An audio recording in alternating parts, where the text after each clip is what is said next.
Let's welcome in Chris Holdsworth, who we haven't talked to in a couple of years now. He's one of the coaches over at Team Alpha Male. Big weekend for them. Not only is Cody Garbrandt returning to action at Madison Square Garden, but Lance Palmer also returning for the Professional Fighters League.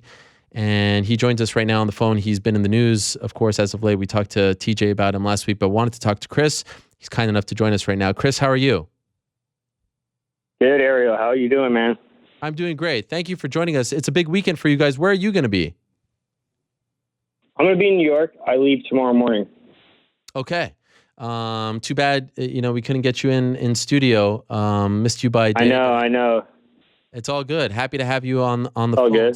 So one of the reasons why I wanted to have you, the main reason, to be honest, was your name has come up in this, in this feud, in the build-up to the Dillashaw Garbrandt fight, and of course it's somewhat natural because this is very much a Team Alpha Male fight. Dillashaw, the former teammate, goes off, does his own thing. Garbrandt becomes champion, and there's the heat there, and all this kind of dirty laundry comes up. And one of the stories that came up was that Garbrandt has said that Dillashaw is responsible for retiring you, for injuring you, for kneeing you in the head while you guys were sparring, and you haven't fought, due to the concussions. Took a break from MMA. You're a coach now.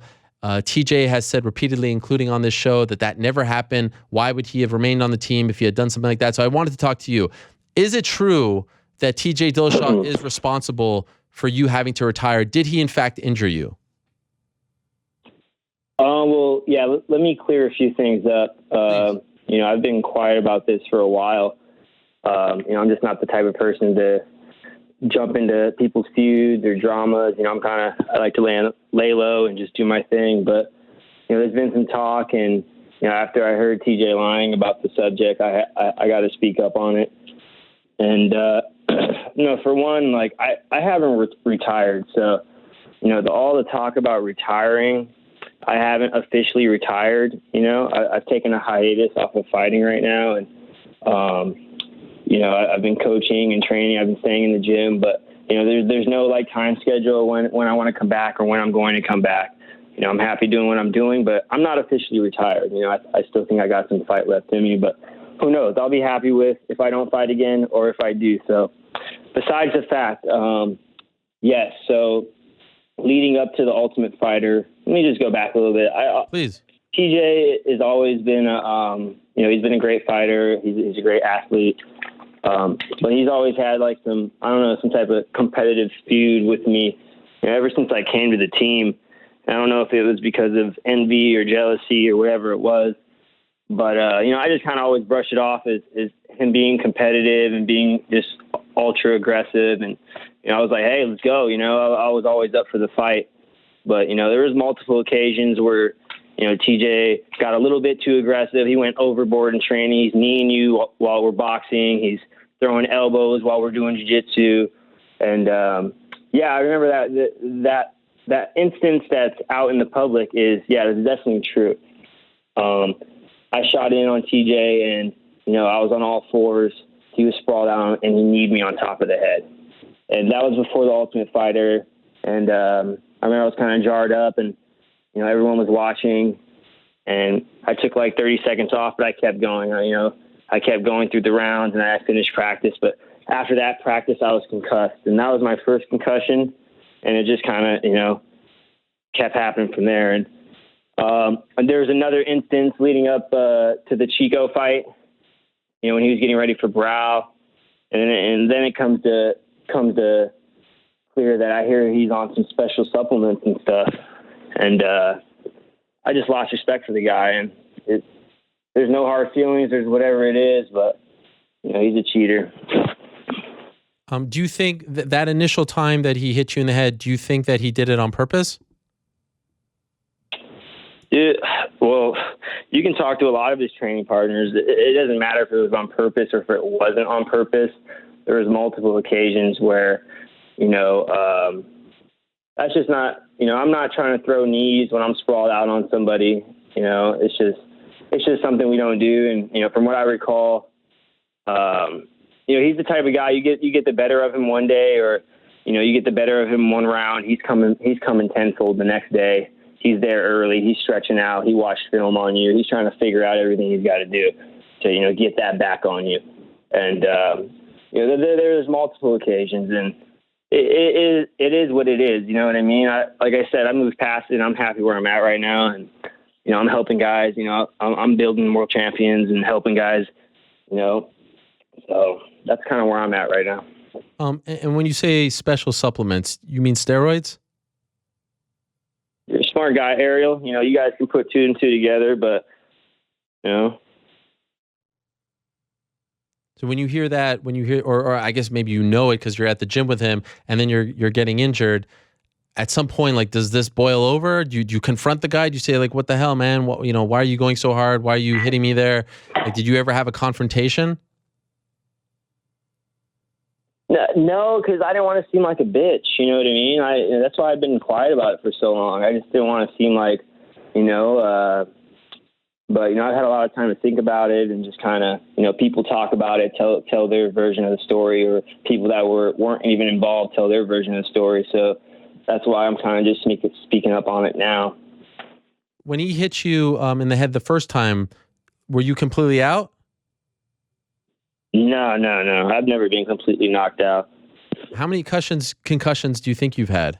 I don't know, man. I've had quite a few. I've had a few, just like every other fighter. But I've actually, after that last one was probably one of the worst ones, where I kind of, that's why I haven't fought for so long. I've just been taking it easy and just focusing on, just training and stuff like that, and just being healthy, man. Because you only got one head, you only got one life. So I want to be smart about things, and I know how to check my pride and my glory, and be smart. So he was on the show last week, and he's talking about, like, that never happened. Why would I have remained on the team if I'm kneeing guys, on the ground and things like that? How do you react when you hear that? Like, in your opinion, he's just straight up lying? Well, for one, I didn't hear your show, but I heard some other interview where he was saying it was like, for me being malnourished and I didn't know how to cut weight and stuff, and which is false. So, I'm not trying to harp and just fucking throw him under the bus, but I'm telling the truth, and I have no reason to lie, and you guys can take it how you want to take it, and it'll be a great fight Saturday night. Were you happy when he left the team? Yeah, I didn't really care for the guy. We never really hung out anyways, and we hung out a few times, but he was the type of guy that was, like, cool off the mat, but he'd try to hurt you or injure you, and on the mat, and wasn't ever really a good training partner. We went hard, we probably got better going with each other, but not good. So he's not good to have those many wars, That's right. Especially when you're training with a teammate, and it's supposed to be helping each other, Right. And did you get the sense that other people shared this feeling, or, like, was there a thing? Like, did you feel like this was like a personal thing that he had for you? No, he was known to do that, but maybe just because we were in the same divisions, I was an Ultimate Fighter, and I won and he didn't, and I don't know, who knows? I think I don't really care, it's just I don't really care. I'm not trying to make it a huge thing, and like I said, I've moved past it, but I wanted to come on and just kind of clear the air and let everyone know, like, my side of the story, because I've been pretty quiet about it for 3 years. So, and the preparation for this fight, the vibe, getting Cody ready to fight this guy who you have this history with, the whole team has a history with, from Uriah to Cody to you. I mean, just everyone has a history with him. What has it been like? Has it felt different? Has it felt a little more personal for you guys? Yeah, I would probably say so, just because the guy and you train with the guy. It's definitely not the same feeling going into the fight, say, against Dominic Cruz, where you don't really know the guy, you never trained with him. So there's definitely a little bit of a more excited feeling for this one, just because all the past stuff and just actually knowing TJ and spent time with him and all that stuff. So looking forward to it, man. Yeah, I bet everyone involved with the team is. By the way, speaking of the coaching staff, so what's up with Justin Buckholtz? He says that he's no longer the head coach. Can you tell us what's going on with the team? Yeah, so he is still, we still consider him a head coach. I'm not sure the full drift of things, and of course, it'd probably be best for Faber to hop on and speak about the team and everything. But everything's been good in my eyes. Like the guys have been doing great. There's been great vibes in the room, and yeah, we still consider him head coach. There's different. Everyone's got a role, and we're like a big co-op. Everyone helps each other. So. Okay, because he said recently on my favorite show, Stud Show Radio, love that show. He said, "I'm no longer." Are you? Yes. What? Are you an avid listener of Stud Show? Oh, come on! I don't miss an episode. He said, "I'm no longer the head coach of Team Alpha Male. I went to Alaska and came back, and a lot of things have changed. It's been changing actually since we moved to the new gym. A lot of things changed. I had a system that I had put in place last year that I was in charge of, and I stuck to it and made things happen. We've gone to a different system. So all this, I mean, it's not true. Any of this stuff." Well, I don't see what's not true and what's true. Like, well, yeah, I mean, the statement, "I'm no longer the head coach of Team Alpha Male." Well, we all were like part of the head coaching staff, so it's not like there wasn't like one main guy. No, but Justin was, I think it's just best Faber explains everything, just because. Fair. Yeah, it's like I kind of stay out of all that. Like I can understand. I teach classes and I run practices and I help guys out, and I stay out of all the drama. You enjoy being a coach? Do you get the same kind of satisfaction, out of it as you did as a fighter? Do you still kind of miss being a fighter? Oh, I definitely enjoy it, and if I'm not fighting in the cage, I'm fighting somewhere else. I'm fighting. Life is a fight. You know what I mean? So I'll always be a fighter in heart, and like I said, don't count me out just yet. But it is a different feeling. You do get still some of the same feeling, but nothing's the same as. It took me a little while to adjust. I was so used to being the athlete and the guy walking down, and kind of switching roles, and being a cornerman and coach is it was a great experience, and it's been an experience, something to get adjusted to, but I love it, man. It's like when these guys win, you guys put all this effort, and what it takes to get in there and put everything on the line, and when you see all that success and those guys get their hand raised, you kind of you almost feel like you're in there with them, and you get a small little win with them. Where do you stand as far as fighting again? Like, are you 50-50? Are you, is it a 10% chance you come back? Where would you put it at right now? I don't know. There's not really a percentage, you know what I mean? It's kind of off, how I feel and whatever. Like, like I said, like, what's up? Do you have symptoms from the concussions, or is it just like is that what's stopping you from fighting again? Maybe a little bit, but who knows? It's just some days are different than others, and I feel good, man. It's just like when I was fighting. Anybody who knew me, I was obsessed, and I love it, and I still love it, but I kind of didn't get to enjoy life and other things in life. I was just always so focused on training and and all that, and so now I'm just I'm enjoying life, man. The other things in life that are there to be offered, and I'm grateful and I'm blessed to be happy and still be involved in something I love doing. Do you think, when you're 80 years old or whatever, that you'll look back on your career with regret if you don't fight again, or are you at peace with the idea of never fighting again? Yeah, I'm at peace, man. Like, yeah, I'm at peace. I'm at peace. I'm at peace with not fighting again. I can fight again. Okay. But if I do fight again, it's definitely not going to be at Ultimate Fighter salary. I'm going to have to renegotiate something, you know. I'm going to have to start talking shit like Conor McGregor and get paid more because it's not worth it to get paid peanuts. Sure. You're still on that contract, right? I don't know what I'm on, man. I'm still getting tested. I'll tell you that. That still pisses me off. I was like, man, how do I get USADA off my back? Like, I haven't fought, and they told me I had to like officially retire with the UFC and USADA, and that just sounds like way too much work for me right now. So, you know, they can keep testing me. That's nuts. So you know, you coming up in this history. And, you know, the training and the concussions, has that made you uncomfortable that this has all been rehashed, or are you happy that you are given an opportunity to kind of clear the air? Is this something that you've wanted to do? You know, I never, I think it's good that I think there will be some weight lifted off my chest because, you know, it's probably the number one question people ask me is like, did this happen, or did he do this, or when are you going to be back?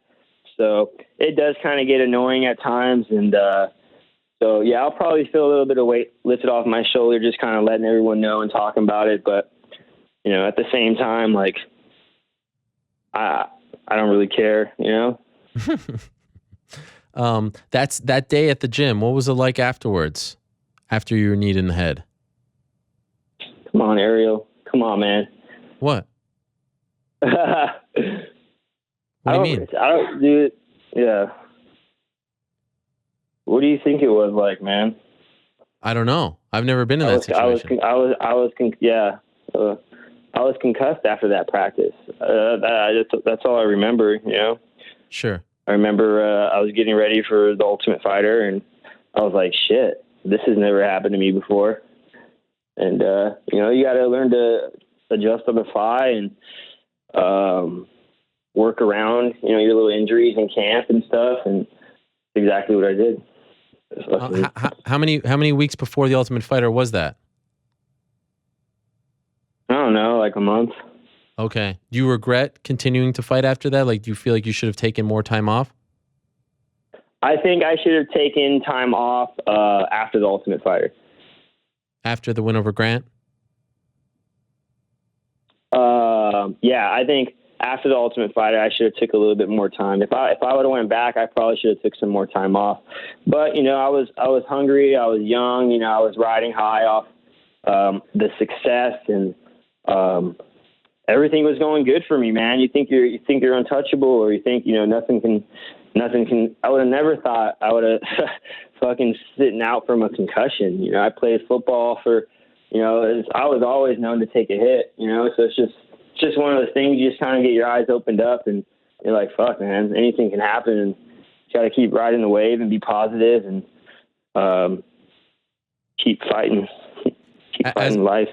As a coach, do you feel like you are more sensitive to these things now? Like in MMA, I feel like sometimes, you know, it's such pardon the pun, an alpha male sport. Concussions, you know, get right back in there, go back to training, things like that. But do you encourage the fighters that you train to take time off after they take big blows? Yeah, I do. That's one thing that I could offer now to people, and is the right way to train. Is like I've been through that, so I have something to share. And if I can just help some people, you know, just train a little bit smarter and make the right decisions in their training, you know, that means a lot to me.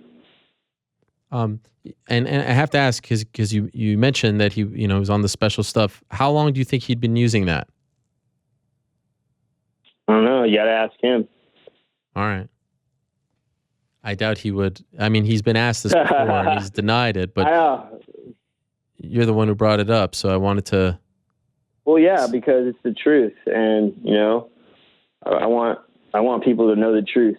You know, there's no hiding from the truth in this world, and you know, people can say one thing and they can say the other, but the truth will always come out. What do you think happens this Saturday? How do you see it going down?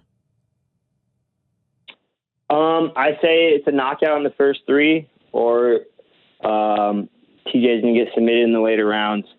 If not, we'll win a decision. Okay.